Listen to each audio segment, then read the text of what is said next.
All right, today we're jumping into a book that has seriously changed the game for so many people. Atomic Habits by James Clear. We're going to break down the core ideas, how to actually build good habits, kick the bad ones to the curb, and master those little, tiny behaviors that end up leading to huge results. Okay, let's get into it. The whole philosophy of this book really boils down to this one simple question.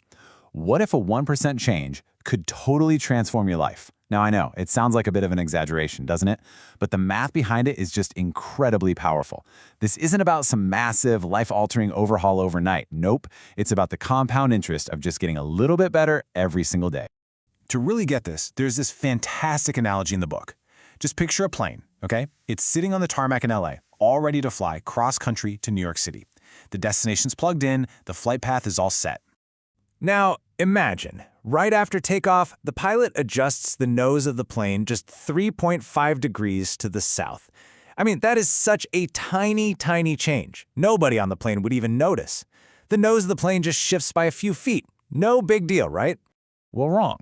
Over thousands of miles, that tiny, almost invisible shift starts to compound. And by the time that plane lands, it is not going to be in New York City. It's going to touch down in Washington, D.C., hundreds of miles away from where it was supposed to go. And that, right there, is the perfect illustration of how our habits work. Going for a 20-minute jog today isn't going to get you in shape tomorrow. Eating one giant pizza isn't going to make you overweight overnight. But those are the tiny course corrections. And when you repeat them day after day, your choices compound, and they literally determine your life's destination. So here's the key. You have to focus on your trajectory, not on your immediate results.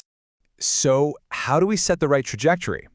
Well, first, we need to understand how a habit even works. And to do that, we have to go way back, to the 19th century, to a psychologist named Edward Thorndike, who was doing some interesting experiments with cats in a box. So he put these cats in a box, and after a bunch of tries, the cats eventually figured out that if they pressed a certain lever, a door would open and they could escape. They went from scrambling around for a whole minute to escaping in just 6 seconds. What Thorndike discovered was this fundamental truth. Behaviors that are followed by something satisfying tend to get repeated until they become totally automatic. And we now know this process as a simple 4-step loop. Just think about walking into a dark room. The darkness itself, that's the cue. It triggers a craving, the motivation to be able to see. Your response is to flick on the light switch. And the reward, it's that feeling of relief and comfort you get from being able to see again. Every single habit we have, good or bad, follows this exact loop. Okay, so we have the blueprint. Now let's start actually engineering our habits with the first 2 laws. We have to make the cue obvious and the craving attractive. Let's say you want to practice guitar more. Don't just tell yourself, I'll practice more. That's way too vague. First, make the cue impossible to miss. Take that guitar out of its case and put it on a stand right in the middle of your living room. Then you use what's called an implementation intention, which is just a fancy way of saying a very clear plan. You get super specific about when and where. That clarity makes it so much easier to actually follow through. And it's pretty wild just how powerful a simple change in your environment can be. There was a doctor in Boston who wanted people in the hospital cafeteria to make healthier choices. She didn't give a lecture, she didn't put up posters. All she did was replace the soda in the main refrigerators with water, and then put baskets of water all over the room. And the results? Water sales shot up by 25%, and soda sales dropped by 11%. They just made the healthy choice the obvious. Okay, let's move on to the second law. Make it attractive. See, our brains are hardwired to look for pleasure. There's this chemical, dopamine, that gets released not just when we get a reward, but when we anticipate one. We can actually hack this system by linking something we should do with something we really want to do. It's a strategy called temptation bundling. The perfect example of this is an engineering student named Ronan Byrne. He knew he should exercise more, but let's be honest, he thought it was pretty boring. But what he really wanted to do was watch Netflix, so he got creative. He actually hacked his stationary bike and programmed it so that Netflix would only play if he was cycling at a certain speed. He bundled the temptation with the habit he was trying to build and made a boring activity something he actually looked forward to.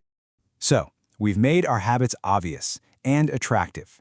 Now we have to actually do the thing and feel good about it. So let's get into the final 2 laws. Make it easy and make it satisfying. It's simple, really. The less energy a habit takes, the more likely you are to do it. We have to reduce the friction for our good habits and increase it for our bad ones. James Clear's wife, for example, never misses sending a card because she keeps a pre-sorted box at home. That's low friction. Want to watch less TV? Unplug it after you use it and take the batteries out of the remote. That tiny bit of extra effort, that friction, is often all it takes to stop you in your tracks. And to make habits super easy, you gotta use the 2-minute rule. The whole goal is just to start.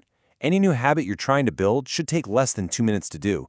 Run a marathon? That's way too intimidating. But put on my running shoes? That's easy. Read a book a week feels like a chore. But read 2 pages? Anyone can do that. The point is to master the art of just showing up. Because once you're there, momentum starts to take over. Now, for the final and maybe most important law, make it satisfying. And to show you just how powerful this is, I want you to look at this number, 52%. That is the incredible reduction in cases of diarrhea among children in a neighborhood in Karachi, Pakistan. And it was all thanks to a public health worker named Stephen Luby. And his secret? It wasn't some new medicine or expensive infrastructure. His secret was nice soap. Seriously, he knew that washing hands was crucial, but people just weren't doing it.